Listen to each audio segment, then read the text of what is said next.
Welcome back to another episode of Fantasy Endzone. I'm your host, Jake. As always, you can follow me on Twitter or X, whatever you still call it, at Louis Lewis 5. That's LEWYLEWIS and the number 5. It's also right there on your screen if you're watching the YouTube channel. How did your first week of fantasy playoffs go? Let me know in the chat. How many were you in? How many are you still in? Out my 10 leagues, I was in 7 of them. I made 5 of the next second round. I'm in a 16-man league, and boy, I battled injuries. Starting Joe Burrow and Garrett Wilson was out. Roman Dunze, T. Higgins. I'm missing all my core players, and I just got wild. I just got whooped, unfortunately. Another league I lost because his kicker, I wish we don't do kickers anymore, but Josh Myers, congratulations. You made 6 field goals and you scored 24 points, and you beat me by I think you only beat me by 15. So it's like, how can I be mad about it? Like, who's going to predict those? And nonetheless, still made away with 5 of mine. All 4 of my Dynasty leagues, awesome. But you're not worried about me. You tuned in to Fantasy Endzone today on PlayerProfiler because I'm going to give you the injury report because, God, it's one of the worst ones that we've seen in a long time. And my thoughts on Week 15, cover a couple games, give you a couple league winners I'm projecting, and, of course, my waivers for this week. So without further ado, let's get fantasy.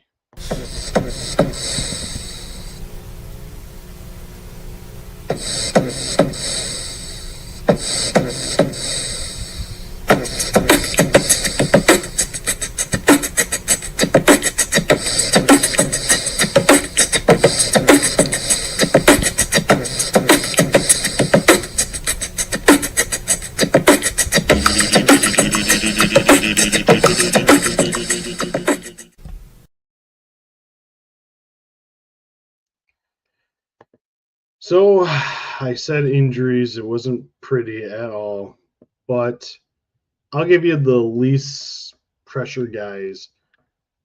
Bam Knight, ankle injury, did not return. When he went down, he was groping and moping and grabbing that ankle. Did not look pretty, so I'm guessing he's probably going to be out for a week or 2 at least. Luther Burden, ankle, did not return. I didn't really see much of that game, to be honest, but it's newsworthy because if he doesn't go, we don't know about Roma Dunze. He was supposed to go, so hopefully you got the notification like I did on Sleeper at 11:58 that he re-aggravated his foot during team warm-up, and they inactivated him. So hopefully you heard that news and weren't playing Roman Dunze. I switched it out. Didn't matter. I had to go for Mitchell Tinsley. Yeah. But nonetheless, if those 2 guys are out, I think DJ Moore is a must-play because we've seen that he contributed 2 touchdowns. And even Colson Loveland would be a good option as well for them. Tight end Noah Fant, ankle. Man, what is up with these ankle injuries this week? Noah Fant, ankle. Samaje Perine, ankle. They both did not return. Perine's getting a lot of work volume. I think he's been playing about 37 to 45% snaps each and every week. I don't know what it is, but Bengals really like Perine. Christian Watson, this is one of the newsworthy, I guess, but not for the Packers.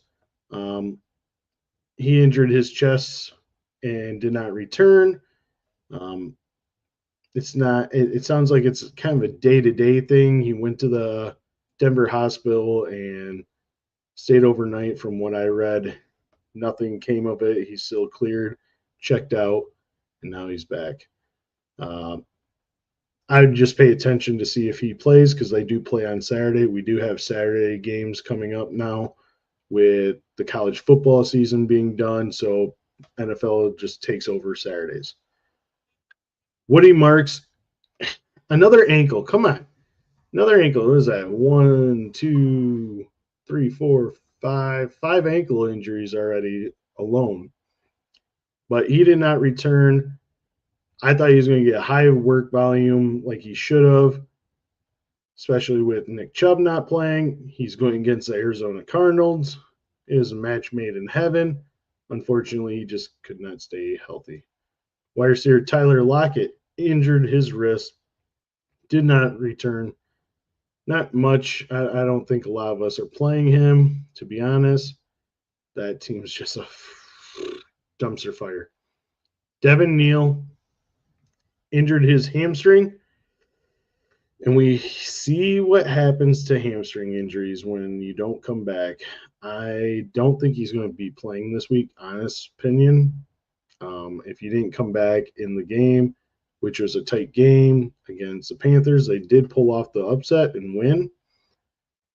But if you're injured your hamstring and you're not coming back and it's soft tissue, I don't think you're going to play the next game. Also, Devon Bailey, he got injured as well, did not return. Noah Brown, ribs, did not return. Commanders also are shutting down Jaden Daniels the rest of the season.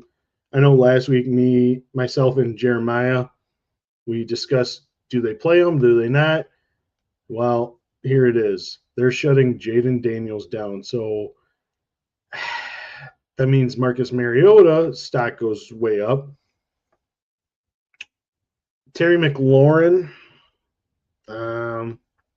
I think it stays even. I think Mariota can handle him, but that's about it. I don't think anyone else's name is going to be going up or down, I guess, if you'd say, because you shouldn't be playing anyone else besides Terry McLaurin. Maybe Chris Rodriguez if he's healthy, or JCM, or Bill, as he likes to be called.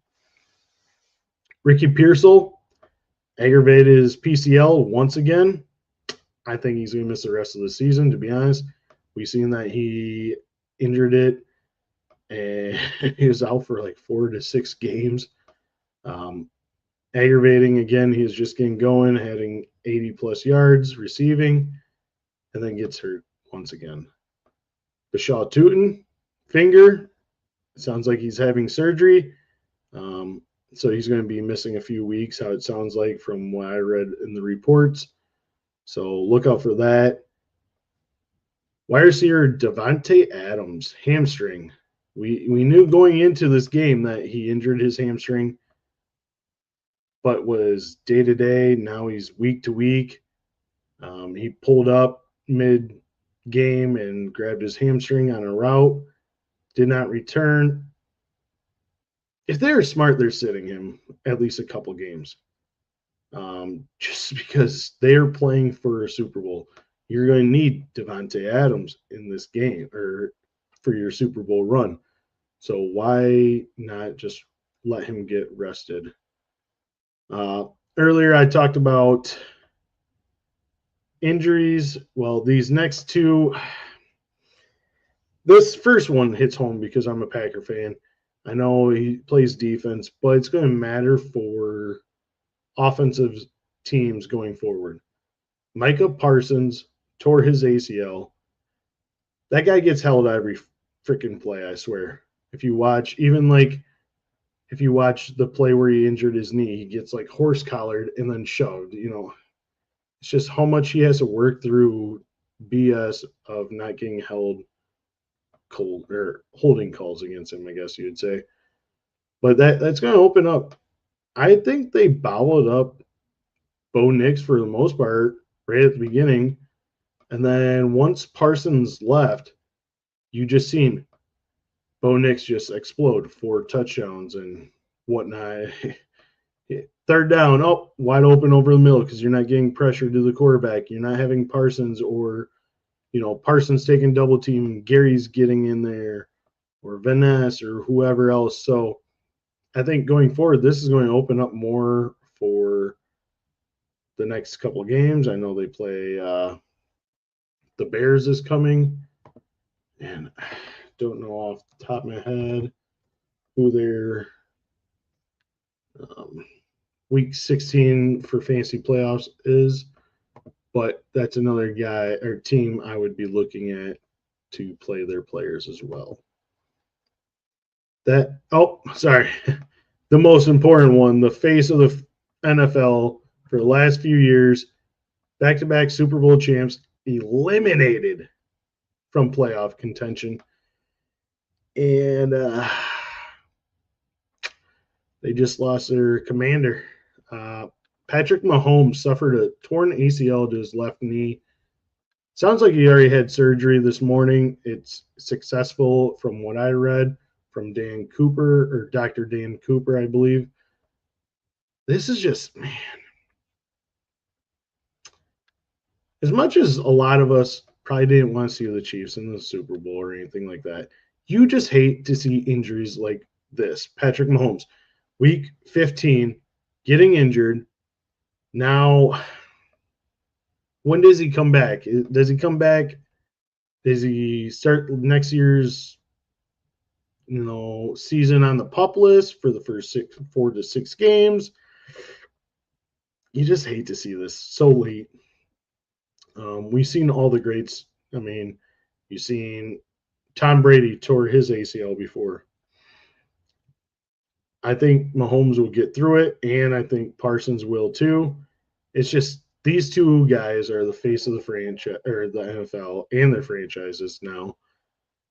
You just hate to see these kind of injuries. I know a lot of people want to hate that Patrick Mahomes is not that, or not the GOAT, or whatever you want to say.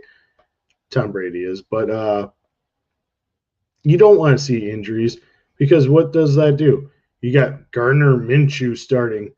Yeah, that stash and everything else looks cool, but we've seen him struggle a lot. So, and I don't think Travis Kelce's going to be playing next year. I think he retires after this year. His contract's up. No Patrick Mahomes for 6 games maybe next year, for 6, I'm assuming, because it usually takes a year to recover. I think that's why they got the surgery right away, so he could come back and do what he needs to do with the team immediately, from what I read as well. But it just surrounds all the other guys. Rashid Rice, was his numbers going to be with Minshew or whoever else is starting next season? It's all question marks. So you don't like seeing this, and it's unfortunate, and it sucks that it happened to Patrick Mahomes. I'm going to look at a couple games and talk about them real quick. The Bills beating the Patriots 35-31. I predicted the Bills as well. Let's look. I know it was a late comeback win for the Bills. Josh Allen, 193 with 3 touchdowns passing. He added 48 yards on the ground. This guy is just a machine. Like, he's the quarterback 1 of the year. Last multiple years, he's either been 1 or 2, and this is why you draft him. And yeah, it doesn't have a lot of passing yards, but 3 passing touchdowns, 48 yards rushing. These are the type of numbers that you want for a fantasy quarterback. James Cook, 107 yards on the ground with 2 rushing touchdowns. He also added 2 catches, 4 yards, and a touchdown. So he ended up with 3 touchdowns as well. The last few games, I've been saying he's got to get a touchdown. He's got to get a touchdown. Never did, and then now he explodes for 3 touchdowns when I didn't say anything about him getting a touchdown this week. Khalil Shakir was the leading receiver for him, 5 catches, 65 yards. Dalton Kincaid, 3 catches, 34 yards. And Dawson Knox, 3 catches, 37 yards, and 2 touchdowns. Seems like Dawson Knox is taking over the red zone role in a way. He's getting more and more targets. I mean, just hell, last week he had 93 yards receiving and almost had a touchdown. Sounds like and looks like Josh Allen is more comfortable throwing to his tight end positions. Last week there's 3 that scored. This week, 2 to Dawson Knox, and then 1 out of the backfield to James Cook. On the other side, though, Drake May, if he would have won this game,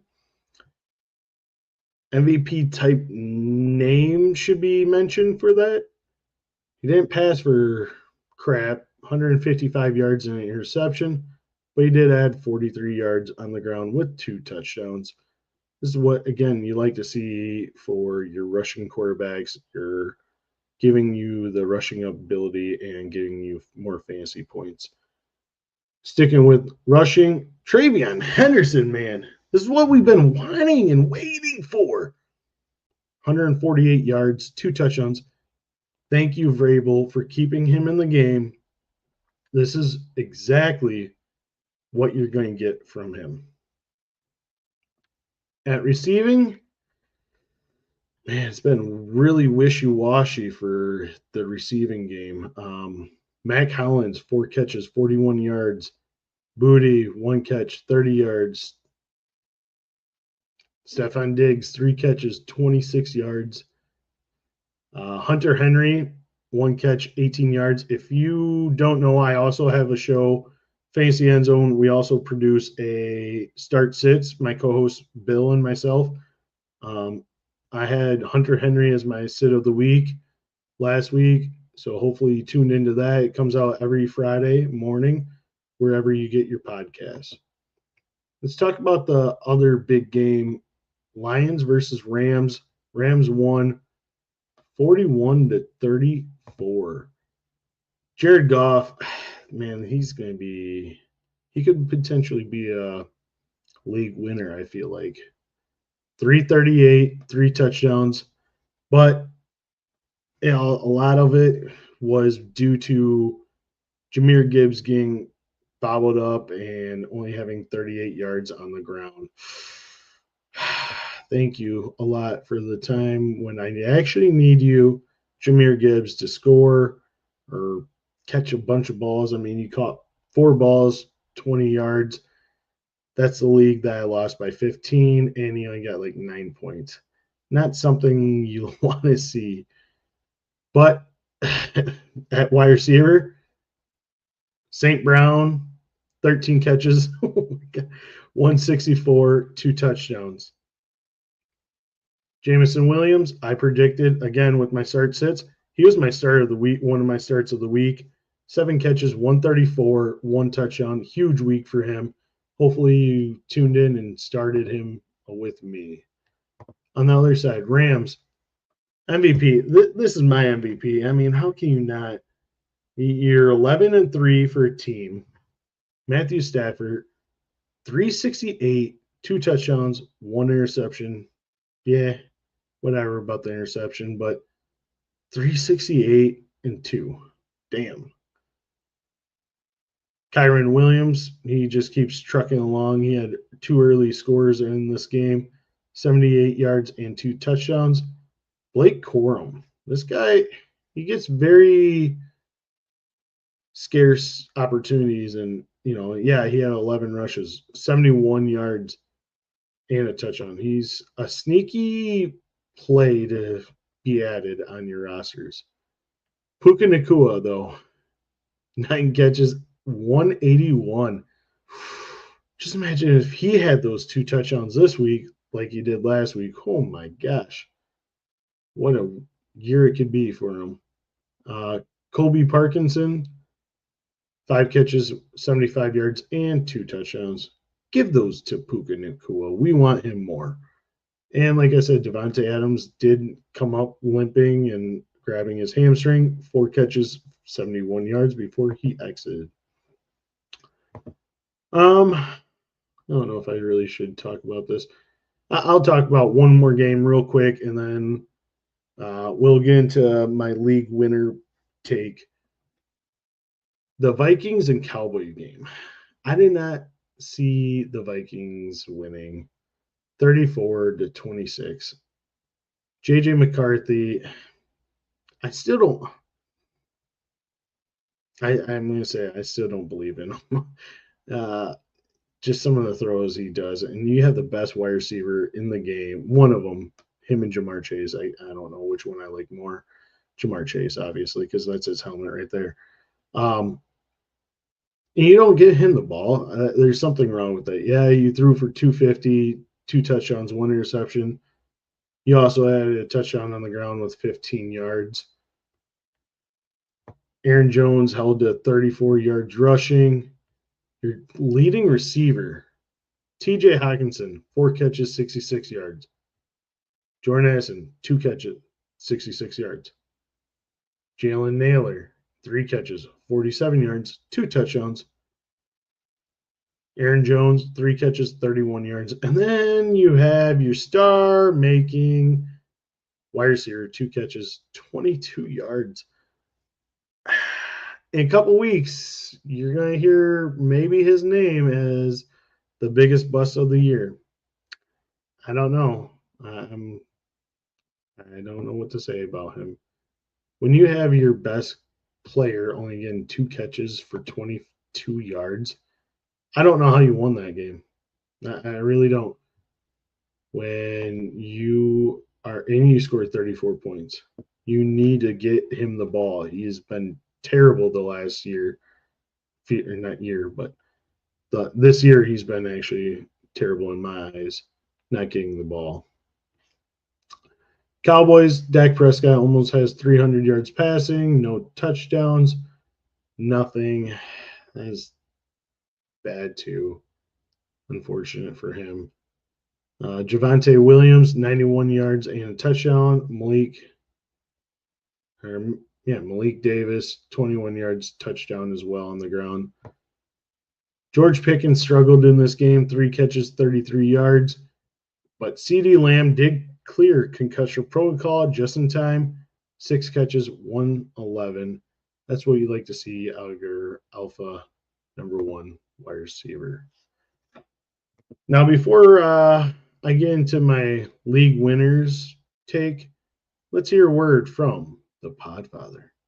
I know your sad draft season is over, but just because the NFL season starts doesn't mean the drafting stops. Because Fast Draft has the Flex 6 Frenzy. You're drafting 6 guys for the Sunday slate. It's fast, it's furious, it's fun. And as with everything on Fast Draft, there are no salaries. Woo! So go to draftfaster.com, get the app, use your host promo code for a $50 deposit match. Now let's go start drafting faster.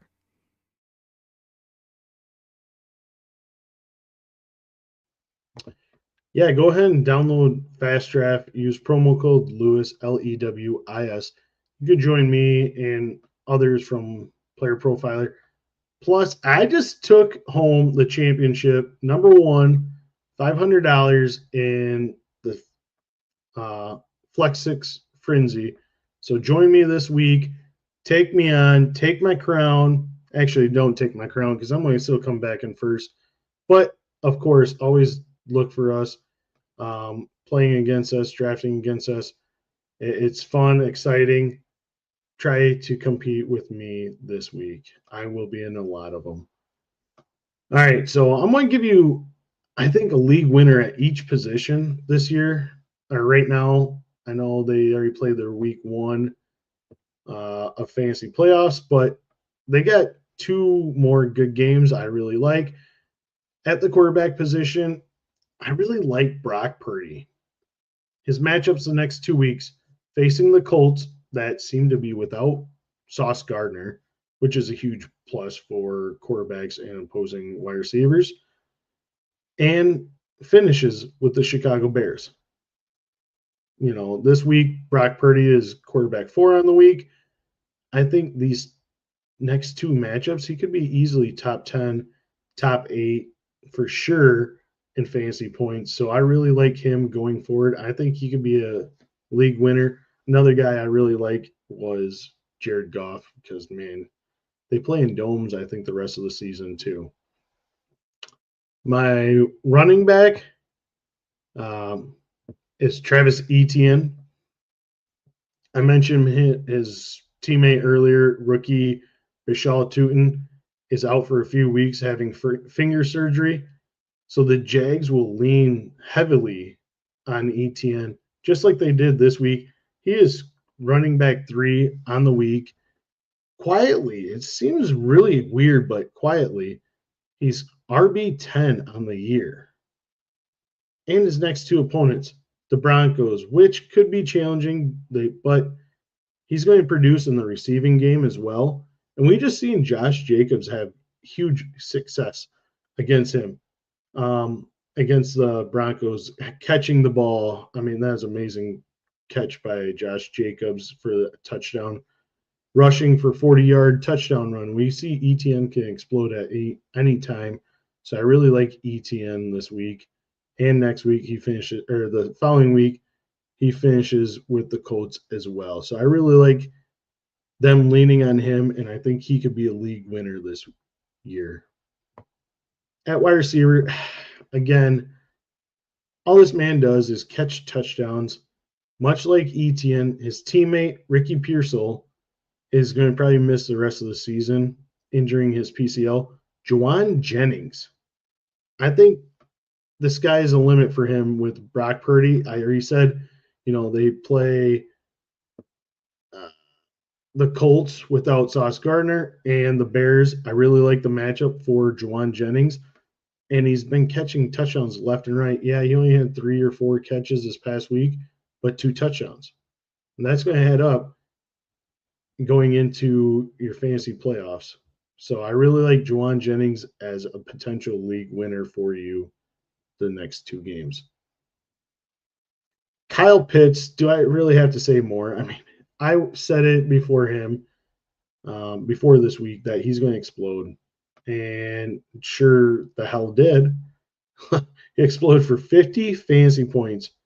He almost doubled his number, I feel like, for the season.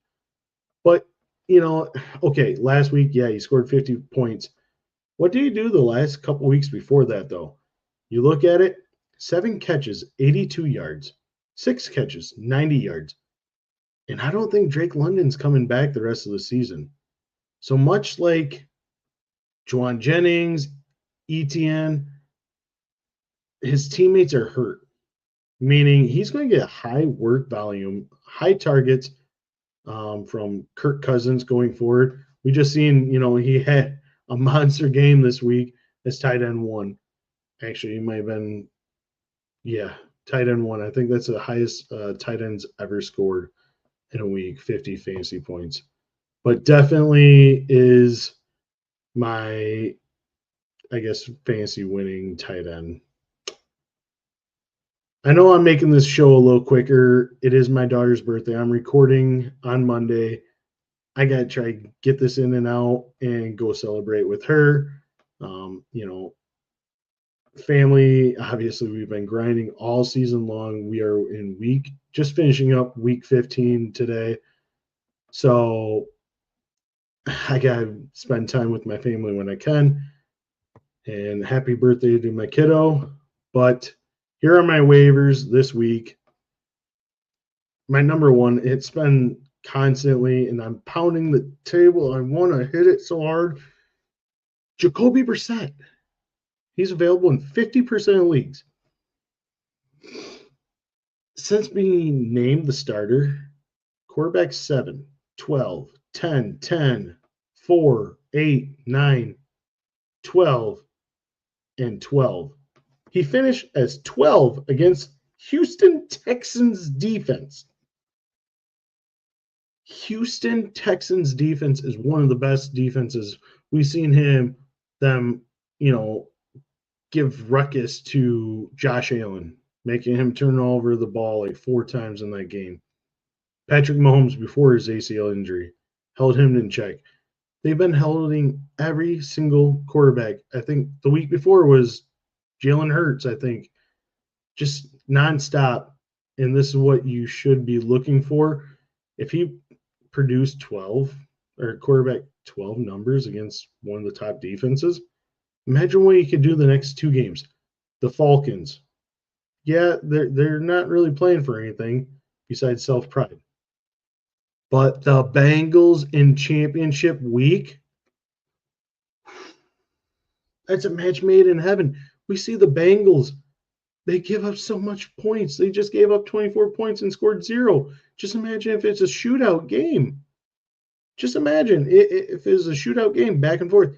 They get the ball a lot more, score more, and more fantasy points. Go out and get yourself Jacoby Brissett before it's too late.